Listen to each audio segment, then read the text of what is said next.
ವಿರುದ್ಧ ಬಂಡಾಯವೆದ್ದು ಎನ್ಡಿಎಗೆ ಬೆಂಬಲ ಸೂಚಿಸಿರುವ ಸಂಸದರ ಹೆಸರು ಬಹಿರಂಗವಾಗಿದೆ.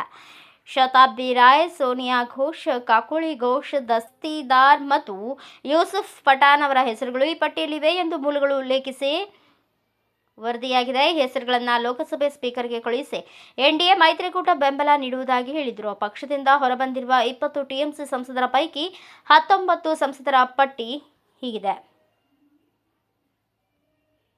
ಕಾಕೋಳಿ ಘೋಷ್, ದಸ್ತಿದಾರ್, ಶತಾಬ್ದಿ ರಾಯ್, ಬಾಪಿ ಹಲ್ದಾರ್, ಡಾ ಶರ್ಮಿಳಾ ಸರ್ಕಾರ್, ಪ್ರಸೂನ್ ಬಂಡೋಪಾಧ್ಯಾಯ, ಜಗದೀಶ್ ಬರ್ಮಾ, ಬಸುನಿಯಾ, ಆರೂಪ್ ಚಕ್ರವರ್ತಿ, ರಚನಾ ಬ್ಯಾನರ್ಜಿ, ಸಾಯೋನಿ ಘೋಷ್, ಖಲೀಲುರ್ ರಹಮಾನ್, ಅಬು ತಾಹಿರ್ ಖಾನ್, ಯೂಸುಫ್ ಪಠಾಣ್, ಮಿತಾಲಿ ಬಾಗ್, ಮಾಲಾ ರಾಯ್, ಕಾಳಿಪದ್ ಸೊರೆನ್, ದೀಪಕ್ ಅಧಿಕಾರಿ, ಜೂನ್ ಮಾಲಿಯಾ, ಪಾರ್ಥ ಭೌಮಿಕ್.